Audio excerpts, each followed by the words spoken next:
come on in and hit the share. The share button. If you got a piece of paper.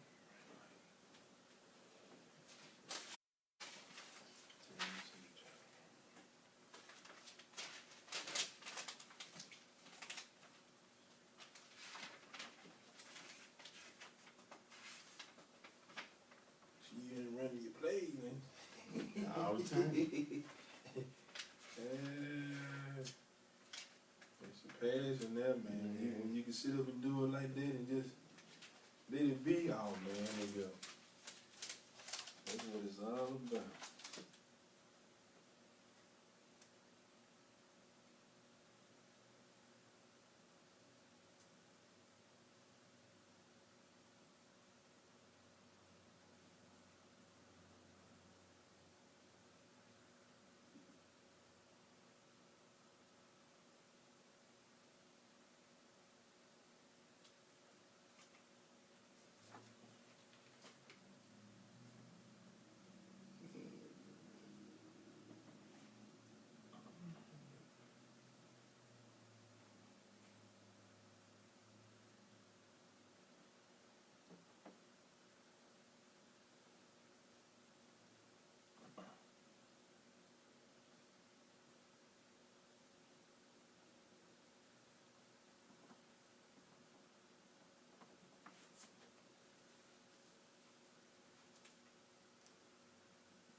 All right, welcome to another edition of True Life Sports Talk Show. I'm your host, Sean Davis, and this is my co-host, Fred Taylor.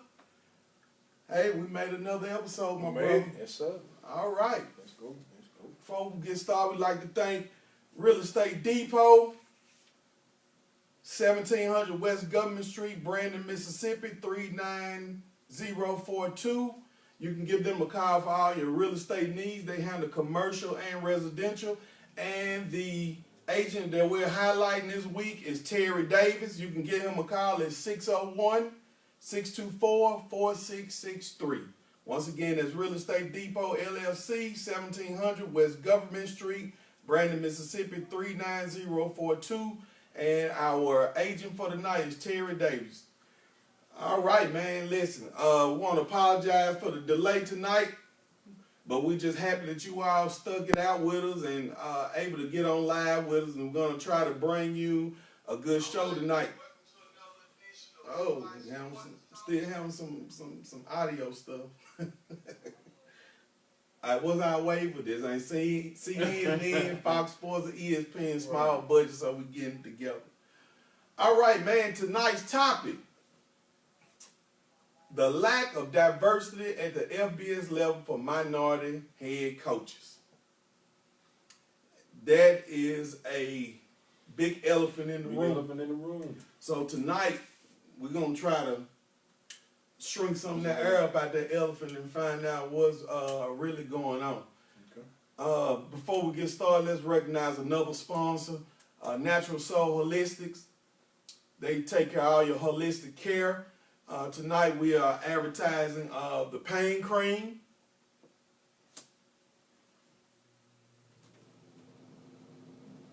Eczema cream. And the Yoni soap. And the good thing about these products, people, is that the products do not have any steroids or any preservatives. It's preservative free. You can give them a call. You can give Solange Taylor Holyfield a call at 601-940-5885, or you can contact her on the website at naturalsoulholistics.com. Once again, her number is 601-940-5885. All right, let's go ahead and dive into this topic tonight, catch everybody up. So once again, we said the lack of diversity at the FBS level for minority head coaches. And you hear us throw around the term all the time, FBS. FBS. And a lot of people say, Sean, I know. Fred, what FBS mean? You know, so we're going to tell you tonight what FBS mean. It stands for Football Championship Subdivision. So what that says in so many words is that the big schools will determine their champions at the end of the year through bowl games. And you see it during the holidays and during New Year's, they have the big bowl games such as the Rose Bowl, right, such as the Fiesta Bowl, right, the Orange Bowl, the Cotton Bowl, you name it. Whatever the sponsor is, that's what name they give the bowl. So that's how they determine. And for the last couple of years, it's been 14 that battle out in different bowl games, and that determines the national champion. So that's what we mean by FBS. All right. So with this subject tonight, we did a little research and we found 2 articles that helped us with some stats and some facts that we're going to be giving you all tonight. And you can go Google it yourself.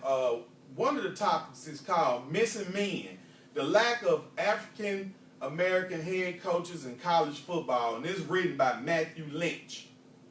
Also, another one is collegiate coaching, a black or white issue, and it's written by Jimmy Miller. He also goes by the name of Blade. He has his own column.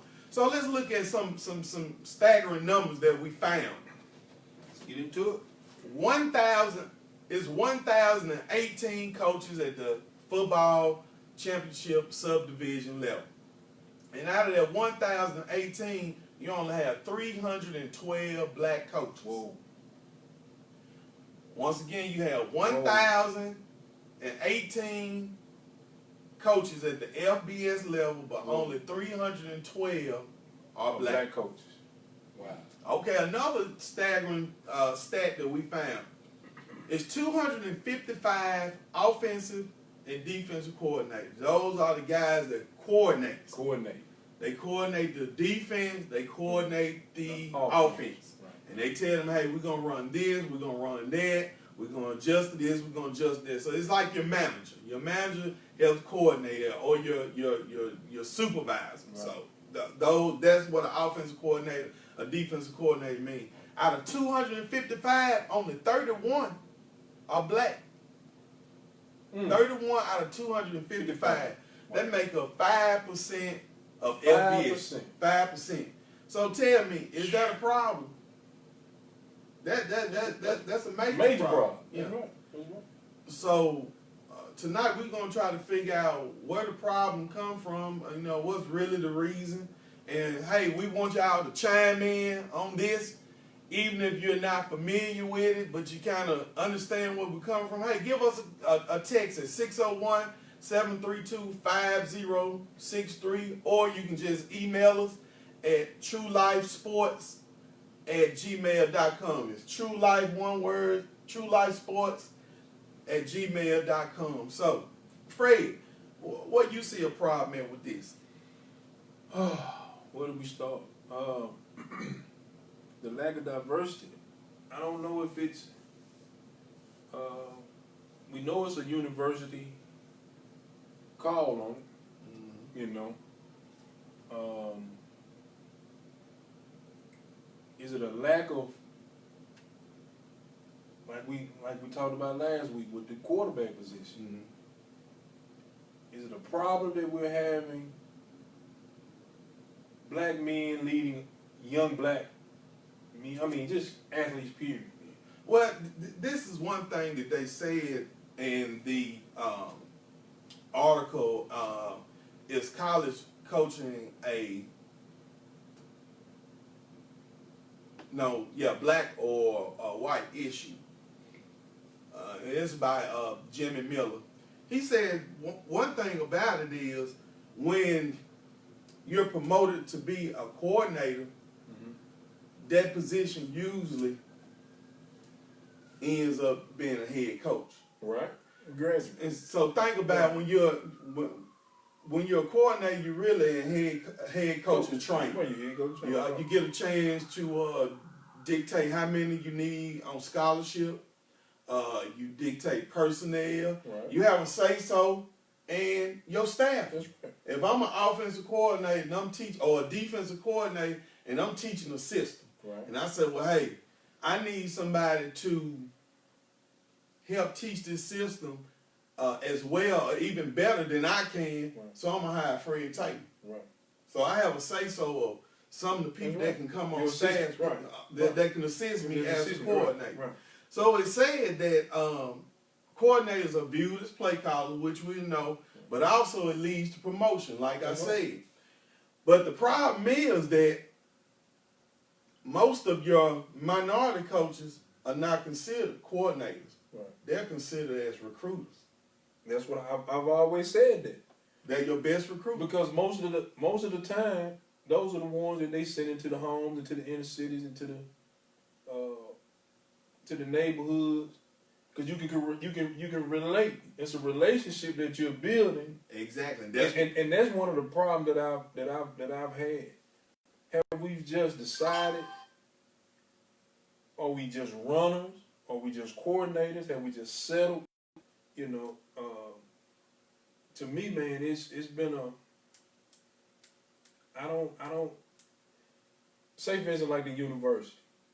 So has the university looked at it as, an institution looking at a black coach? Can you get these guys to follow? Is it a stigma on the leadership position? I think it's a stigma because the article also goes and says that most of the time when and they said most non-white or minority coaches are forced into the recruiting position. Right. And they don't want them to be a coordinator or a head coach because it takes away from their specialty, which is recruiting. Right. So they said most of the time they send the minority coaches out to recruit because over 30 or 40% of the team are minority. That's right.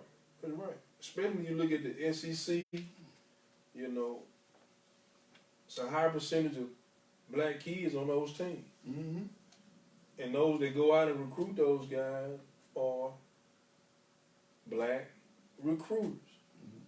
Mm-hmm. So, I don't know if it's, I was asking you earlier, have we just decided to settle for those positions?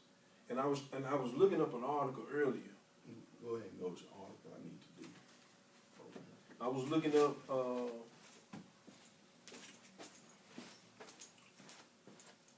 article earlier.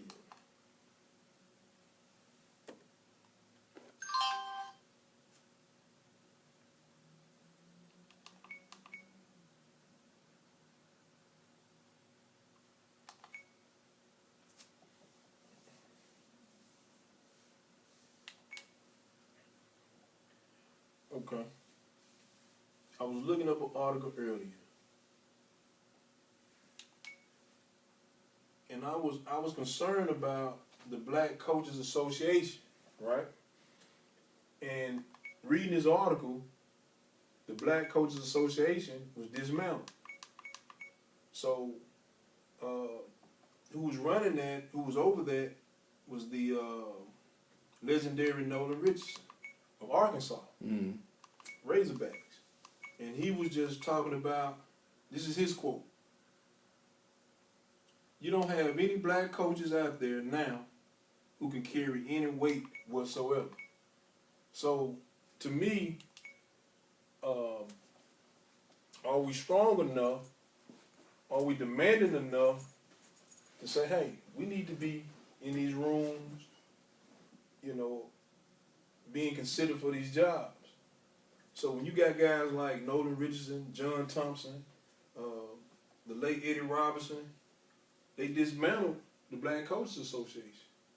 So we don't have that anymore. So now they've named it the Black Coaches of Equity and Development. So once you start to chop it up, so now you don't have a base. You don't have a institution to say, hey, look, we had these guys that should be considered for these jobs. That's kind of like Eric Bieniemy with the Kansas City Chiefs. They still want to give Andy Reid the credit of as being the offensive coordinator. Mm-hmm.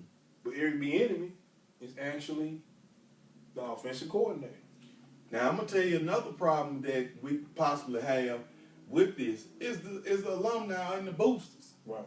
You know, when you got a guy that's pumping millions or a group that's pumping millions and millions of dollars into your program, Right. they somewhat, or more than likely, they dictate on who you hire, who you fire, who you bring around the program, and they have more influence. That's right. Than the athletic director, and sometimes they have more influence of the president than the president or the chancellor. That's right. So they have a lot to play into this as well. Right. And let's be honest, most high-power boosters or donors, as they're Right. called, are white. You're right. It's probably very few big black donors. So that can be a part of the problem as well. You know, and I think is a certain or that we have to carry ourselves in order to fit the mold what they want. You know, you can't be too black, Which is crazy. or you have to be I'm not gonna say too white, but you gotta kind of be mellow black. You know, certain you have to be clean cut. You got to speak a certain kind of way, carry yourself. So that really puts it at a disadvantage all over again. Right. Because you're really not being authentic. You know. Well, it's a place for you. You know. And it's called the SWAC, Right. the MEAC. Right. It's called your black college football at your Division II level. And those are great coaches. And they're great coaches. They're great coaches. You know, yeah. I remember a long time ago where it was said that Ole Miss, I'm assuming Billy Brewer was the head coach then.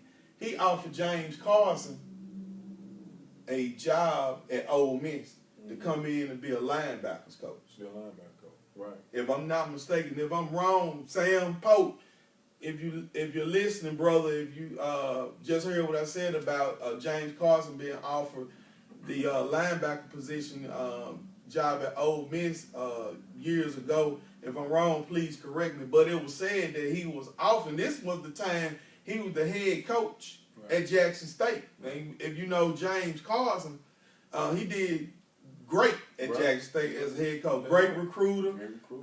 He won championships, and also, you know, he did a good job of showing you how to run a program. Right. So it was said, they asked him, they said, well, Coach Carson, you know, that's a opportunity of a lifetime. Why you didn't? That's a step up. Why you didn't take the job at Ole Miss? He said, for one, I know they can be life changing, good or bad. The percentage is probably gonna be bad, right? Because if I get up there and things don't work out, they can get rid of me with no problem. No problem. Right. And I just be just another person that they brought in and got rid of. But here at Jackson State, I got some wiggle room. You know, I'm the head coach. You know, if we go 9-3 one year, you know, it's not the best year that we expected. But hey, at least we're not going 3-9, and there's hope for the next year. Or we see what areas where we can improve. Right. So I guess say that to bring it all in is that I guess you got to kind of weigh where you want to be at. You know, do you want to be that person that's always on the edge, coaching at the big school, but you know the rug can be pulled from up under you at any time because a head coach can come in and say this right here, Fred, man, offense, quarterback not doing what we expecting him to do. You know, a lot of it's not your fault, but you know, you are the guy in charge of the quarterback, and they'll just tell you, we just gonna go in a different direction. Right. Okay, but the good part about it is that you're gonna get paid. You're gonna get paid well. Right. But depending on how long you sign your contract for, it may have been a year, it might have been 3 years. Well, however long the contract is, that's what they're gonna pay for. Right. Well, the flip side is, are you known enough in the FBS division or the football profession where you can just get a job just like that after you get fired or let go from a job? Right. So 9 times out of 10, being that you are a black coach, it's probably not going to be that easy if you fail at one job and you trying to apply for another high-profile job. So that's once you're fired from that job, it's a zero chance.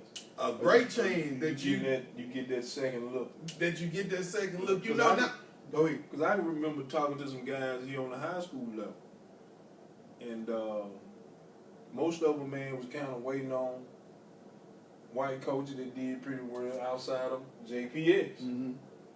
And it blew my mind that these guys would sit around and say, hey, man, I'm waiting for Coach to, what Coach going, Coach can get me at this school, Coach can get me at that school. And this was a white coach that was, he was pretty decent here outside of JPS. I won't say the name. No, don't say it. No. But and a lot of the black coaches, man, that was coaching under him or knew him, he was kind of dictating where these guys would go and coach on the high school level. So, you know, so we see it, man, on all levels. And, you know, I was just concerned about, you know, how can these black coaches continue to coach kids through their hardships, but you're overlooked for some of these big jobs. But you can coach these kids from Little League all the way through college. But once it's time for them to go into to the college and professional rank, you know, all of you become the middleman. You know, you're not looked at to be hired as a head coach for the hard work that you've done with some of these kids, bringing them on. Now all of a sudden, boom. Now the white coaches come in, get the top, you know, the 5-star athletes, and they ride off, man. So now, does that start from the home? Does that start from the home? I think so.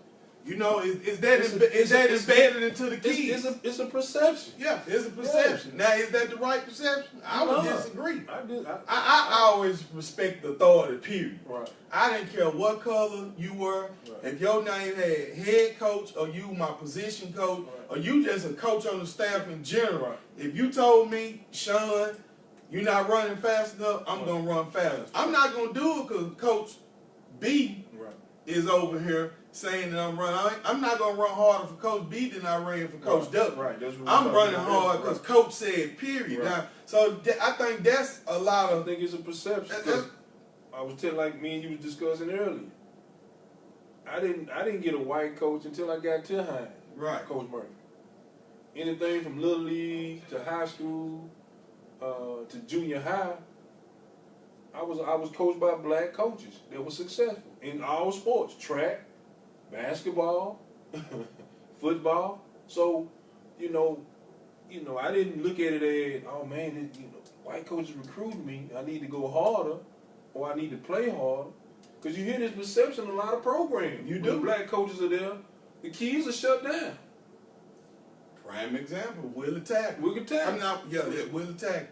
Yeah, shut down. And another one, Charlie Strong. Right. When he was at Texas, right, those kids quit right on on Charlie Strong, Right. and which allowed him to get fired. Right. And the next coach that came in my opinion, has not done any much better. So and I think it's the people around the kids as well. That's filtering that information in their head that's allowing them to do those type of things. I just think that when you get a coach, not only do you need to play hard for yourself, you need to play hard for the person that's giving you the opportunity or continue to give you the opportunity. What I mean by that, you may have got fired. So they're going to bring another coach in. My play is not going to decline because a new coach come in. My play is going to continue to rise because being coached the right way is being coached the right way. Exactly. Right. So let me go ahead and kind of bring this in. Before we go, let me recognize another sponsor. Let us recognize, Empower to Succeed is an online-based store that sells customized products with empowering quotes. We have a few here. We have T-shirts here that has empowered on it. It's male and female.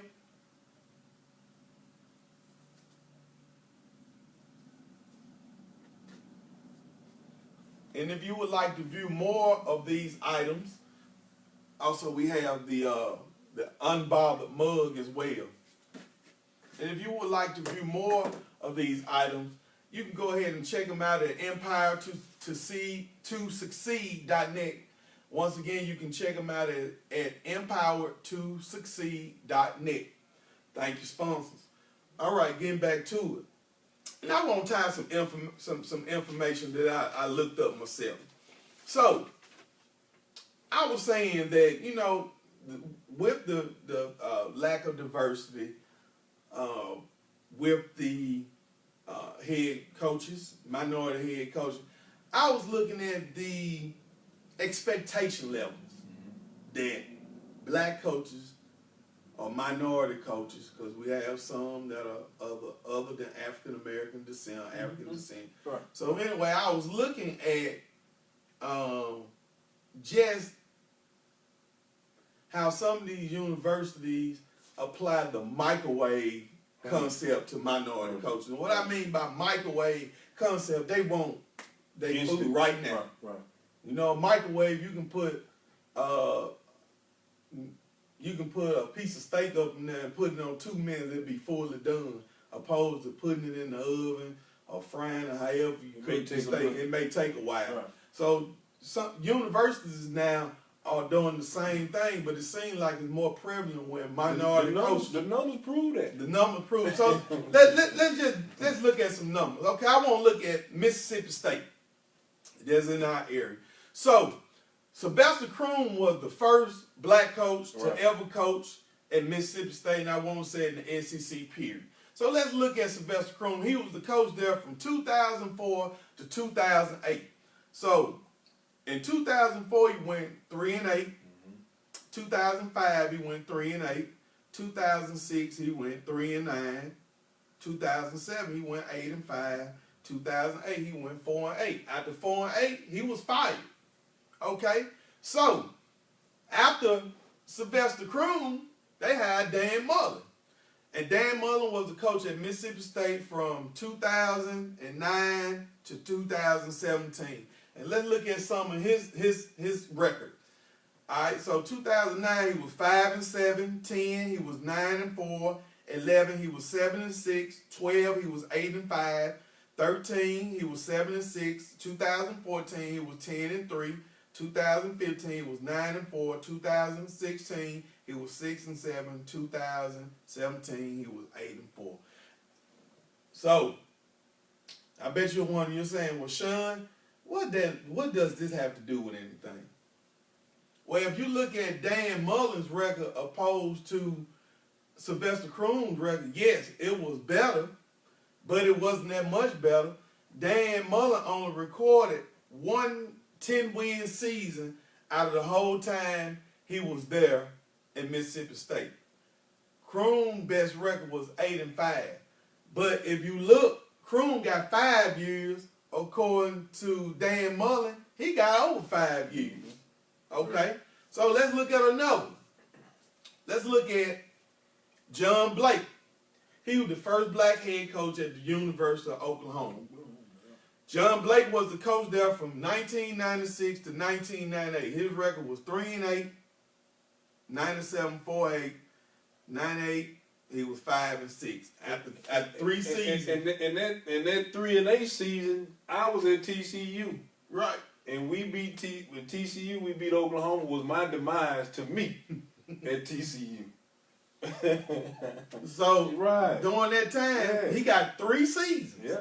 All right. The person that succeeded him was Bob Stoops. He was 1999 to 2016. Not gonna go over Bob Stoops' record. You can look it up. But within Bob Stoops, he's been there for over. He was there almost over 10 years. Oh yeah. He won a lot of Fiesta Bowls and bowl games, and even won a national championship. May have more than 1 or 2. Okay, so let's look at one last one. I'm gonna tie it all in. Tyrone Willingham. He was the first black head coach at Notre Dame. Right. He was there from 2002 to 2004. Now check his record out. He was 10-3 his first year. He was 5-7 his second year, and his last year, which was 2004, he was 6-8.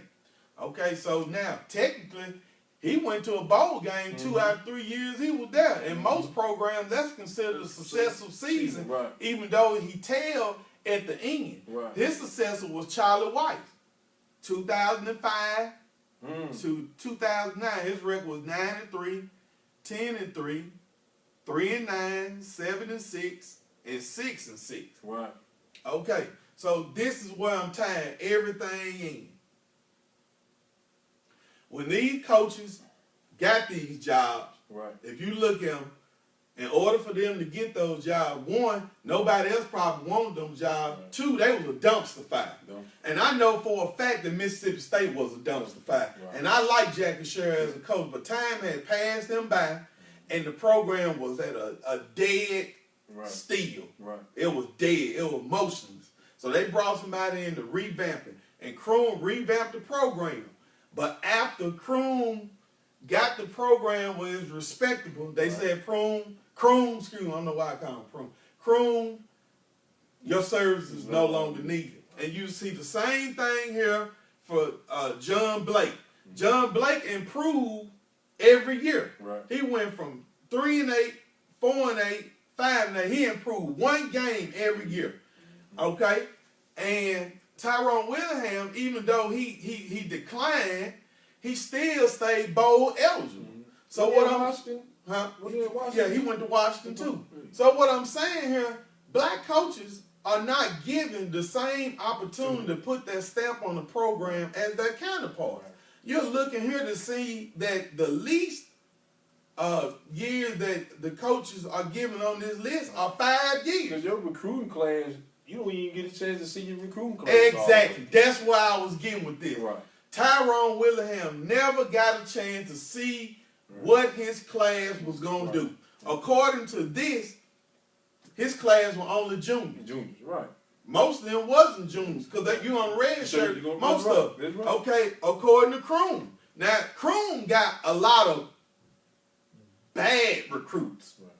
He had to revamp the whole program, so you can really just wash out the first 2 years of Kroom program. Right. So Kroom really, on his 3rd year, he went 3-9, and he started to improve, and you kind of saw a break, which happens in the program. Right. You're going to see your high, and then you're going to see it break in the middle, you might hit a low. Right.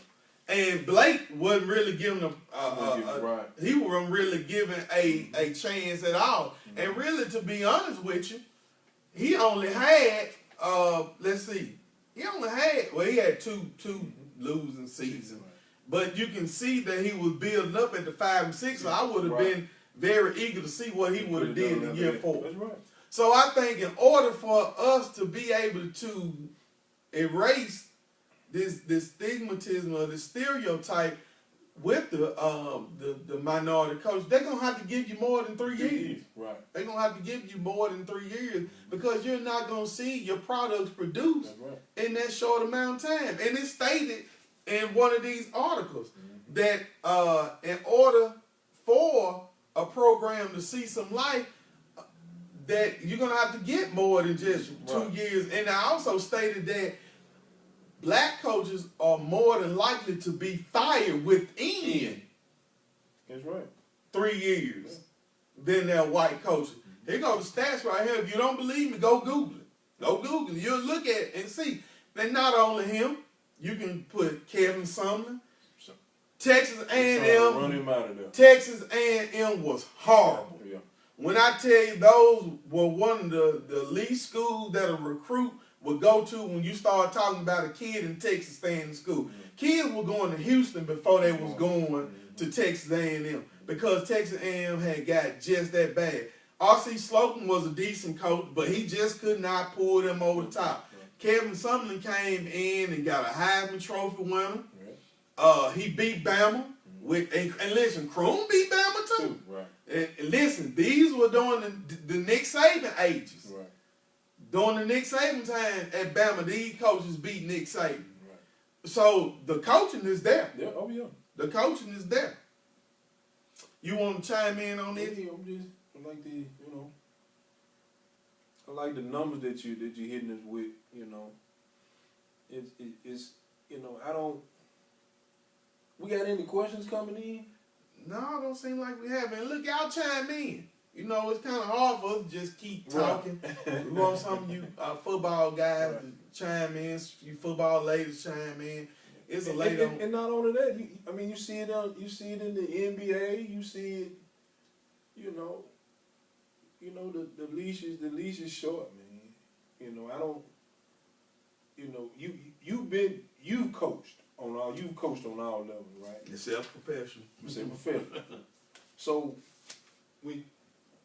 to me, it kind of it discouraged me to really get in it, because you're trying to figure out how can I put a staff together.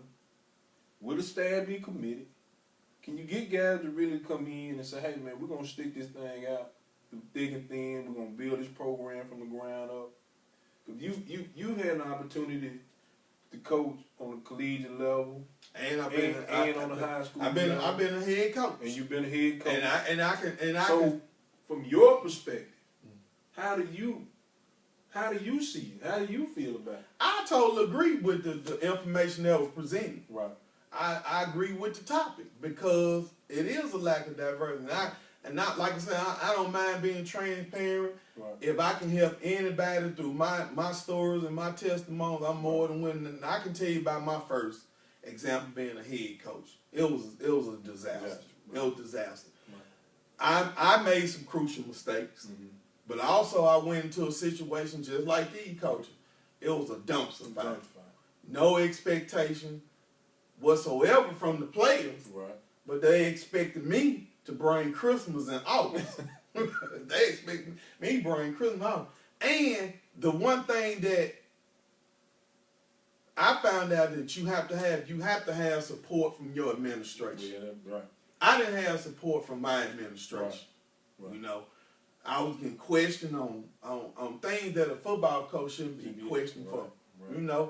And I'm pretty sure these coaches get questioned for things that, they shouldn't be questioned for because... Let me ask you this, too. Okay. I've also witnessed, on the high school level, certain coaches may have only dealing with football. They don't have to deal with school and classes and students like most of us have to do. Now, is that an exaggeration or is that just the truth? No, it's true. Because you see some of these high school programs, a lot of them, but those football, they only doing football. They not teaching classes. They not doing none of that. They strictly doing the football. See, now you're moving to an area where the school supports the sport. Right. They really believe in the sport, and that sport is probably generating a lot of money. Right. It's probably bringing a lot of positive press to the school.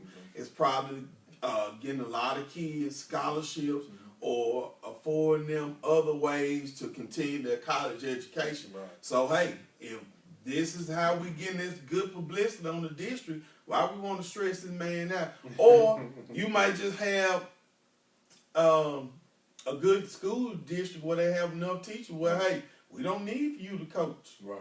Okay. I mean, we don't need for you to teach. Okay. We just need you to coach, Okay. you know. Okay.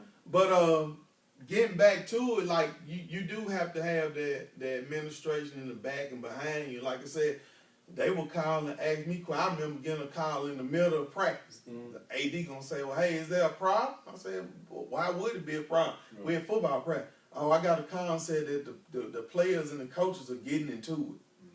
I said, "Excuse me?" Right. Players and coaches getting into it. I said, "What? How would you get?" They just heard some loud noises.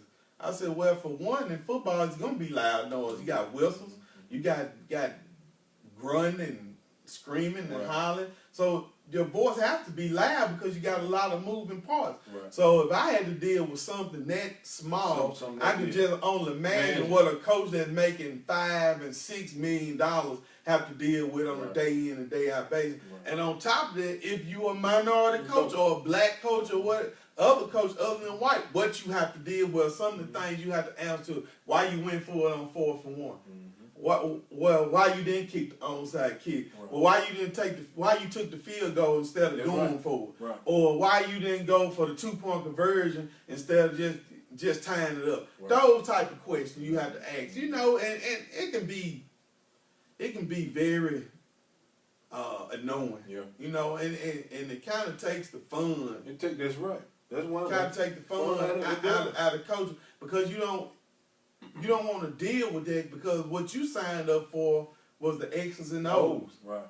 To be a mentor And to young And men. there's definitely a racial component too. Mm-hmm.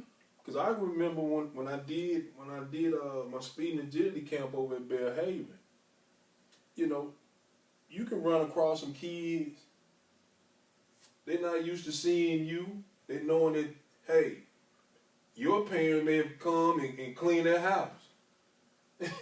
So they don't see you as an authority position. You I'm absolutely just, right. That's just the truth. Now you're right because That's the I truth. had that problem. That's right. Those- So a lot of these kids, they look at you the like, hey man, I ain't really gotta listen to what you Man, you should have seen the look on those kids' eyes when I addressed them for the first time, and they were saying, "Black man getting in front of them." That's right.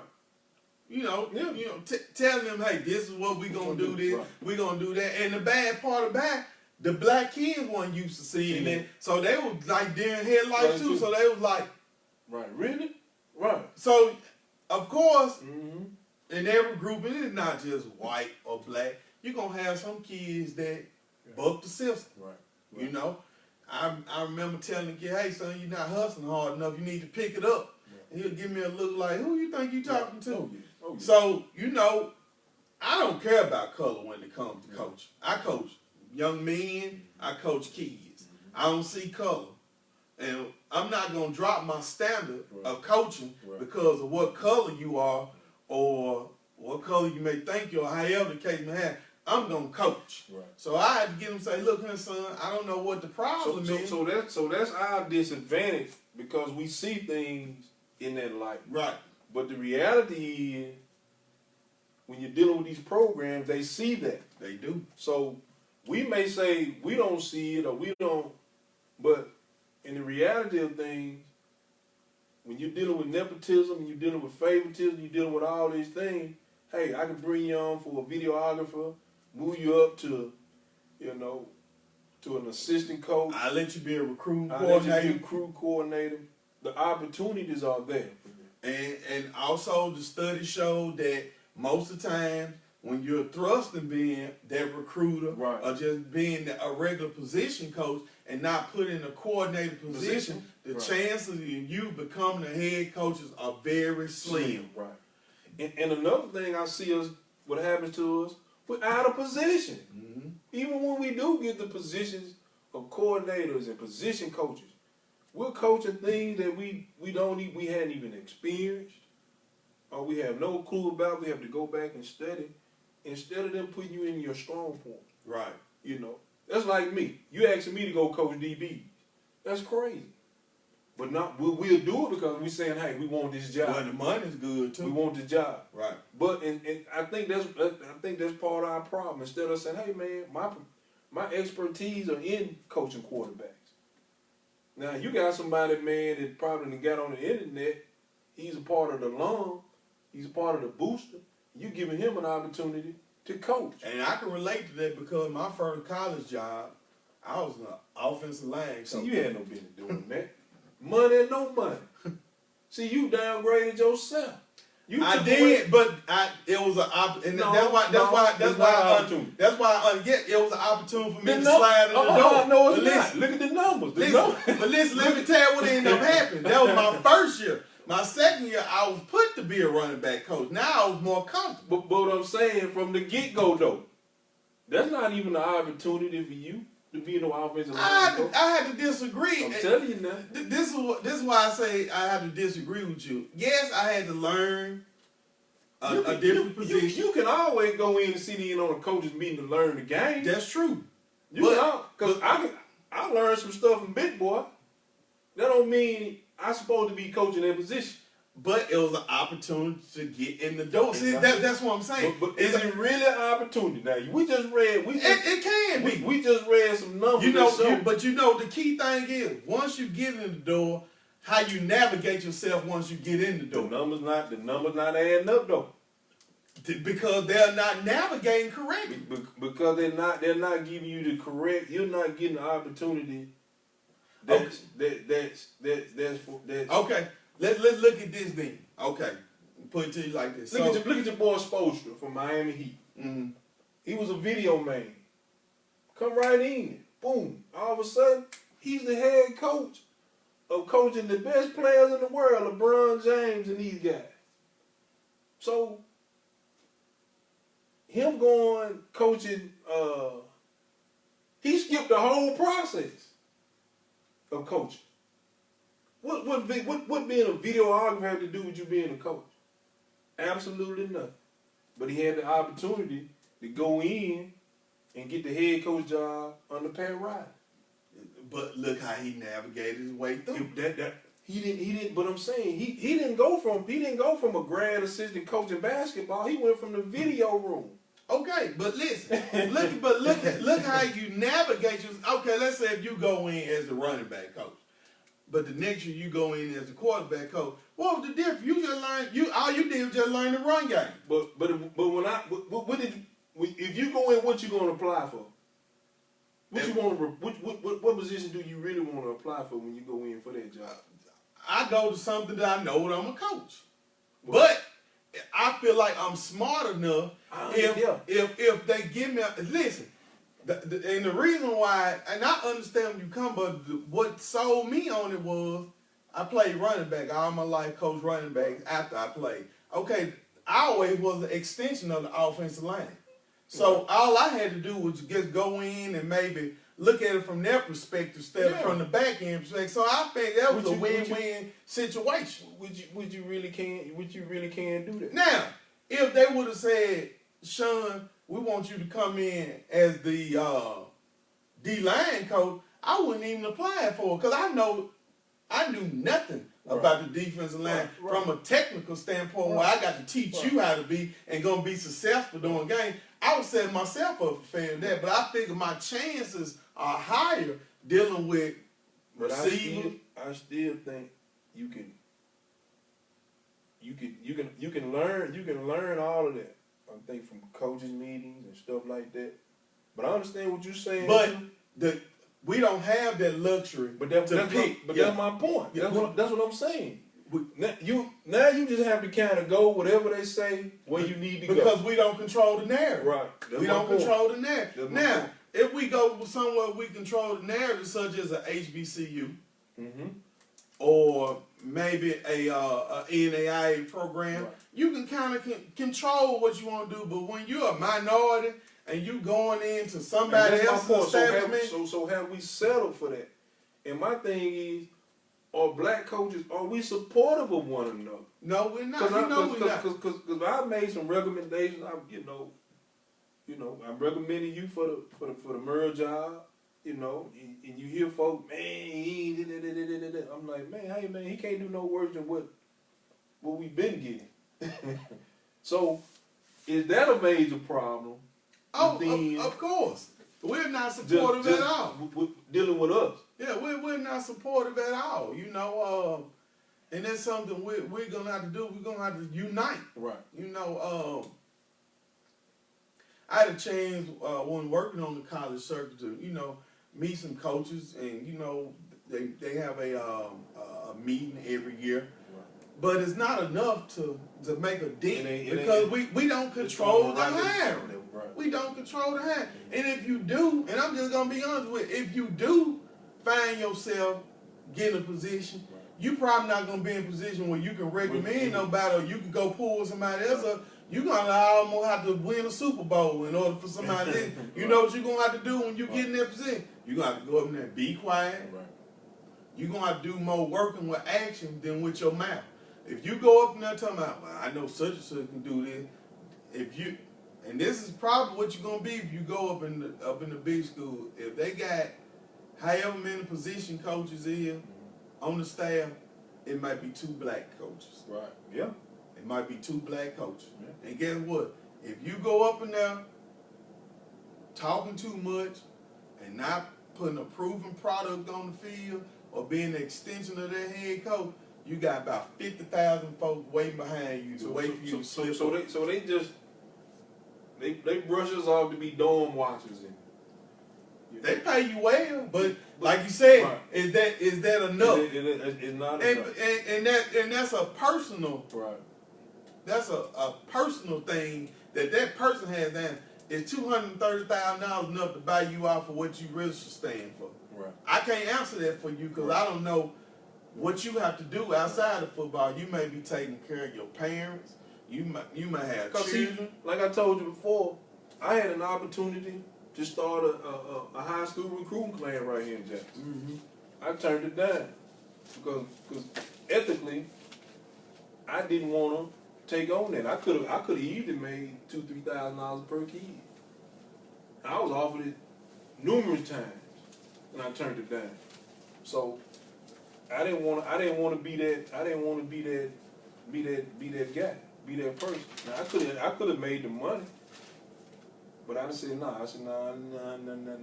That ain't gonna fly. That ain't gonna fly for me. Cause I know what I stand for. Right. So you know, like I said, that's a person. Right. Each individual had to answer that question themselves. What are you with? Now I'm just gonna be honest with you. Now, some people figure out the game. They figure the game out. They say, well, I talked to a coach from the university. His name is Coach Pope. He been coaching for like 30-something years. His last stop at the University of Houston with Major Applewhite them. So I was sitting there, I was very impressed with him. You know, he was an older gym. I said, Coach, seems like you've been coaching for a long time. And he actually coached at Mississippi State as well, because that's how we really got to talk. He like, oh, you from Jackson? That was my recruiting area when I was at Mississippi State. So anyway, we talked. I said, how have you lasted this long? Because I asked him, have you been fired? He's like, yeah, I've been fired a couple of times. I said, well, what was the feeling? He said, like, you know, any other thing. Don't nobody want to get fired from a job that's paying well. You know, it's somewhere over there, but you know, he said things took care of itself. I was able to get on somewhere else. But then he told me that he had no desire to be a head coach. Right. Now, I don't know whether he seen the writing on the wall early, because he was an older gentleman. He should be like in his late 50s, 60s or whatever. So, I mean, he started, you know, a long time ago. Right. Or, you know, he just comfortable with getting his money, go on. He told me another thing. He said, as the position coach, I don't have to worry about talking to alumni on Mondays. I don't have to eat lunch with the president and dinner with the president on Tuesday and Wednesday. I don't have to answer to the boosters. So a lot of this go back to my first question that I asked. Have black coaches decided to only apply for assistant jobs? So are we really want to be in those positions? Do we really want it? Because to me it kind of sounds like we just saying, hey man, long as we can eat, long as we can travel, long as we got a job, we fine with that. So it sounds like to me, most of the presidents or athletic directors have taken that same approach. Hey, you got a job. You're making this amount of money. So are you saying how you represent yourself?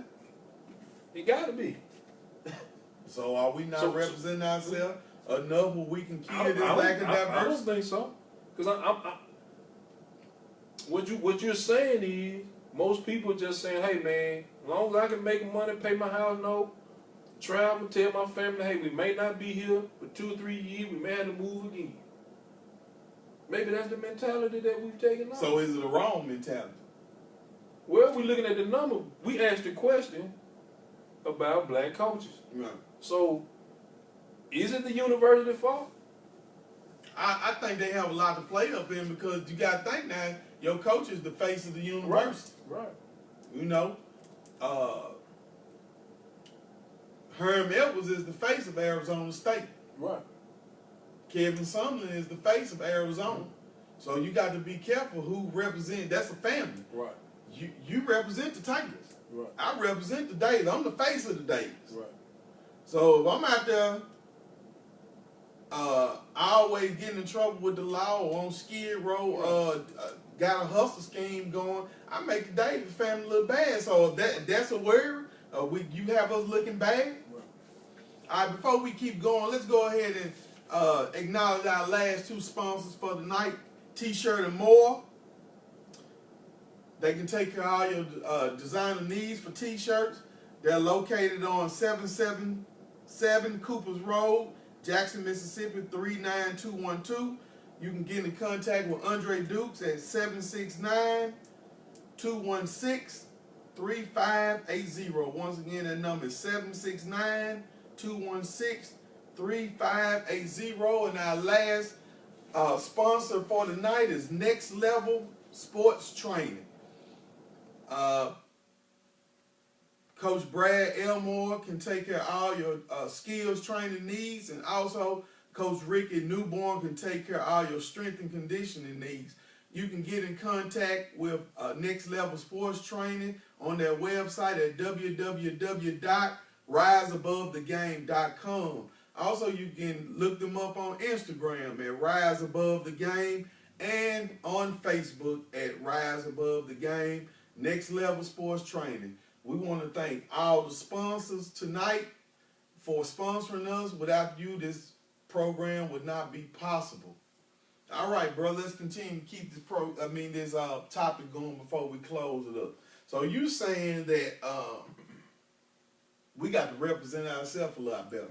We got to. I mean, I think we've just settled. So now, once you say that, how I represent myself might not be how you represent yourself, so how they determine. But are we looking at it as a black coach, or are we looking at it as a diversity thing, or are we just looking at it as a single entity? Are we saying, okay, when I apply for this job, I want the same, leeway or whatever it is that the next coach get. So, to me, it just seems like that we're settling. I don't know if it's, do we really have a love for the game? Have it? Well, I'm just gonna be honest. Because when you start going through those ups and downs, like that, right? It's our turn. When you start going through the ups and downs and the doors slamming in your face, it take a lot out of you. Right. It take a lot out of you. So when you finally do make it, and things are going good, you probably don't want to rough any feathers. Right. You just, like I said, you have to ask that individual. It's all about it's like football as a player. Right. It's all about what you want to get out of it. How far are you willing to go? I think the more responsibilities that you acquire as a person, I think the more stressful it becomes as a coach. When you're married and you're having kids, and those kids are growing up and they want a life and they want these things and they want those things and they trying to do this, they trying to do that, and you want to see them better themselves. Is it real about you now? Is it real about you standing in front and saying, I want to be a head coach, y'all ain't treating black coaches fair, and I think y'all racist, and y'all ain't really looked at no black candidates, and da-da-this, da-da-that, and you finally get it, and you're not able to produce, and they cut it from up under you. Now it's hard for you to find a job. Who's suffering? Is it your pride suffering or your family suffering? Those are the things that you have to take in consideration. And that was the thing that made me Right. back away from college, because I didn't want to be that coach that lived out of a suitcase, because it not only affected me, it affected those that's around me. Right. But so this is what I'm saying. So do we automatically go through the door thinking like that though? We have to. You have to go with some coach. Because you got to think about Clemson coach. Some of these guys are lifetimers at these programs. Mm-hmm. They like the mayors or the governors of those states. Some of them coaches gonna go out on their own terms, like Jackie Sherry, Right. Gene Stalling. You know, they gonna go out on their own terms. But coaches like Kevin Sumlin, Charlie Strong, those coaches not gonna go out on their own terms. They gonna be at the hands of the athletic director and the chancellors and the presidents or whatever. And I thought you mentioned something earlier before we came on about the Rooney Rule. The Rooney Rule. Could it be implemented? It should be. It should be implemented in college, but it's not gonna make them hire them.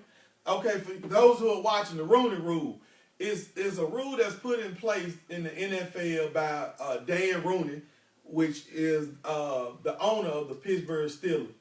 And this rule stated that every time a NFL team is interviewing coaches, they have to interview a minority coach. Now, it's not saying that they had to hire, but they had to make sure a minority coach is on the list of being interviewed. Now, you can look at that two ways. I can call you in, ask you 3 basic questions, shake your hand, say, hey, we'll get back with you, you know? Right. But they said the NFL have improved, I think, about 22% since the Rooney Rule was put in place. Right. Now, they've led by good example. Tomlin, Mike Tomlin, he's been there for what, 10 years or better? They've been trying to run him off for the last... umpteen years. Yeah. But the Rooney's have stuck beside him through good and bad. Right. You know, so... And now they say Oregon has implemented a rule like that. Oregon does. The Oregon, the state. The state. Okay. They implemented where you have to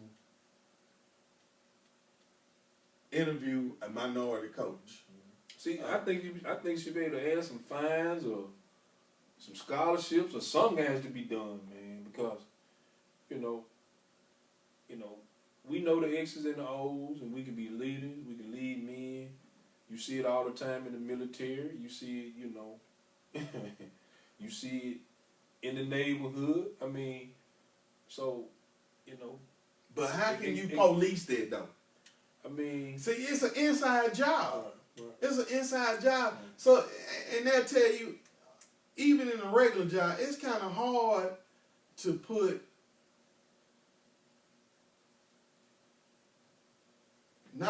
It's kind of hard to say discrimination in the hiring process. We see it. Even let's look on the. I mean, the numbers prove. Let's move college out the way and let's look at on the high school level. Yeah, let's go there. How many black coaches are in the high power program in the state of Mississippi? Right. Now I ain't saying good program. Right. Just high power program. Well, I mean high power program with the resources, the funding, the backing, all that. Oh, yeah. How many coaches can you say? I can name one. Starfield, Chris Jones. But compare him to the other ones, it's peanuts. Peanuts, right. Most of the time, when we get those jobs, they done pulled all the resources out of them. Or you can send your information to apply for a job, but guess what they gonna do with it? Rip it up. Right. Yeah, we see it. Right. Sean Davis. Oh, he got impressed. He been coaching for 15 years. Right. Oh, he coached college. Mm-hmm. Been a coordinator. Right. Been a position coach.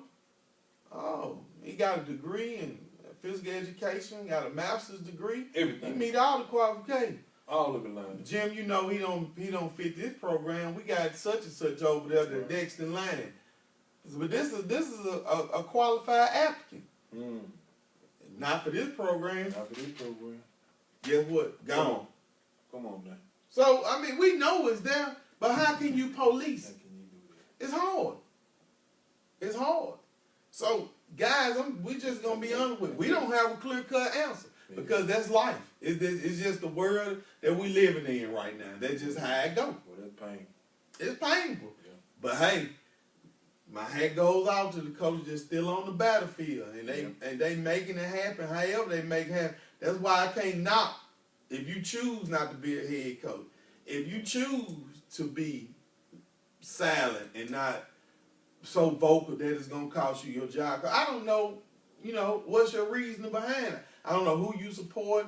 I don't know what you're trying to do. So hey, it's an individual thing. I told you once I experienced it with a couple guys, man, it was mind-boggling, man. I was shocked. I was shocked behind it just to hear how the chess pieces on the board, how they played.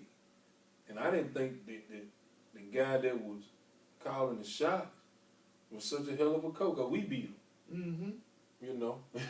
And most of the time they are not X and O guys. They had the name, backing.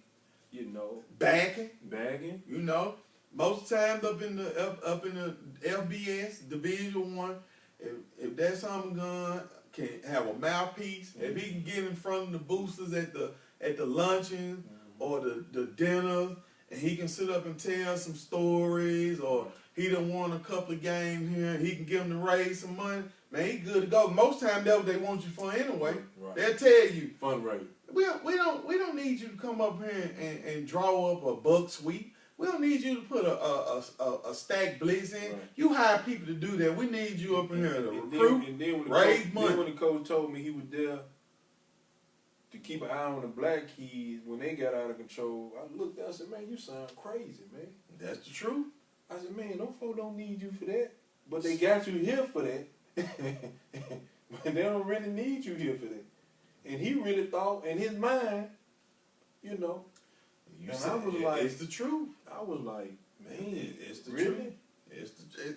It's the good, the bad, the ugly. It's the ugly part of it. It's true. Yeah. It's true. They hired some coaches just to be babysitters. Yeah. And they make good money. Let's be honest with it. They make good money. 2, 3, 4, 500,000. All you gotta do is this right here and do a little coaching.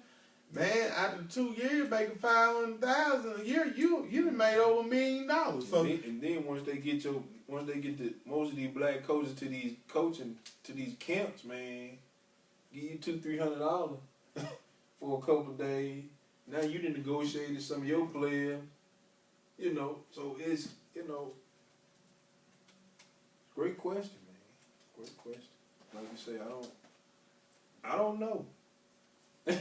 I kind of tied in to just it's kind of it's the mentality. it's kind of like the black quarterback, man. Yeah. So it's a battle that we have to slowly win. And then, like Or I say, war, I should say. Like I say, then when you don't have an association behind you, like I was reading an article, man, it was saying that, Nolan Richardson say, man, hey, man, we just don't have enough strong black men to really implement or make a dent into it. Mm-hmm. When you had a guy like him, Coach Chaney, John Thompson, there was some guys that they meant business. Then they were winning. Right. So when you looked at Georgetown, there was an all-black team. Mm-hmm. That was something that had never been done before. Mm-hmm. It's, man, I don't know, man. I just think we've been relegated to strictly being recruiters, man, and it's, We go get the groceries. we go get the groceries. There you go. That's what I'm trying to get Go to. get the groceries. You can go get the groceries, but you can't cook. You can't saute it. You can't put nothing on it. You just go fetch the groceries. You go get it, and then they'll come in, and when they come in your house, they tell you that. They tell you, hey,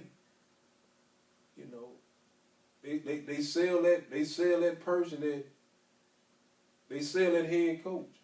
And when it get to that situation, you just have to make a life choice. Either you can choose to be in the battlefield and talk against it and never see that national championship, that big payday, or and then there's another thing. Just think about the purpose of HBCU. We've shattered that. well, social media has a part. I mean, we've shattered jobs for those for guys. You know, now HBCUs have been white guy, white player, white coach, white quarterback. Now they coming in getting those jobs, coming in those programs. You know, they just take it, boy, down at Alcorn. Jay Hobbs. Did his thing in the SWAC, promoted the Southern Miss. Will Fred McNair get that same opportunity? I doubt it. He's playing some good ball with them kids. He run a good program. I tell anybody, and I'm Jackson State to the heart, graduate Jackson State, but I have to give credit what's credit due. Fred McNair runs a great program at Alcorn University. That's right, he do. Coach Odom at Southern University runs a great program. Man, even though Grambling is kind of Grambling been running. Coach Fox, he run a great program too. Yeah. And I had the opportunity to go under Coach Cole them, man, at Tennessee State, man. When I tell you, man, those guys know football, but they just don't have the resources everybody else. Man, it was like I learned the game all over again my short stint there with those guys, man. So, you know, it's difficult, man. So, like I say, none of those guys in HBCU get a shot at, you know, Division I program. Mm-hmm. You know, I think Coach Shannon even got a shot from Jackson State.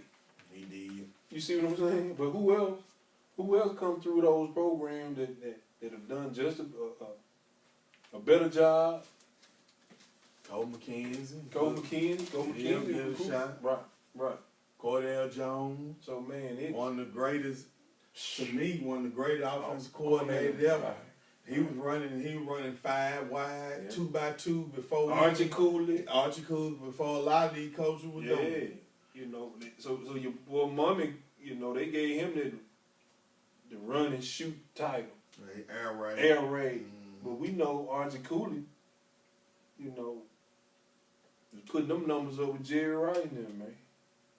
The 3 wide, the diamond, you know, so, you know, I understand. So now, man, it's kind of like, do we just stick to the camps and do camps and do we move into the personal training aspect of it? You know, just like my man that does.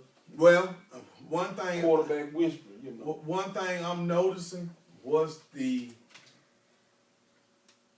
new thing that a lot of minority coaches are doing since they are not getting ahead coaching opportunities. They're moving into the business sector. Mm-hmm. And what I mean by that, they're taking their knowledge of the game and turning it into a brand. That's where you see the quarterback whisper. What's his name? George. Working with that. Yeah. They are turning it where they're making their money doing that. So they basically reinventing themselves. So if I come in, let's say you got 5 quarterbacks and 4 of them hit. And they go on to get drafted and to become pro. We're going to call you in and say, well, hey, man, how you like your boy Trent Difford would do? Yeah, that's all. Reinventing yourself. Then you go in and you just resell yourself. Now you're going to get prime example, Deion Sanders. Right. Deion Sanders. Hey, that was the blueprint right there.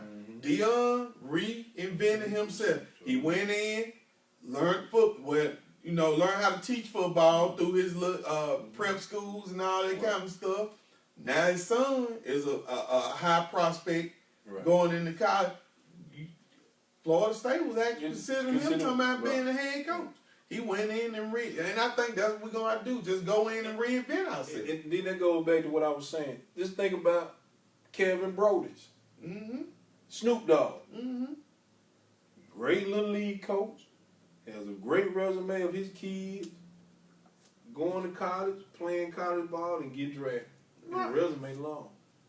Won't get an opportunity to come.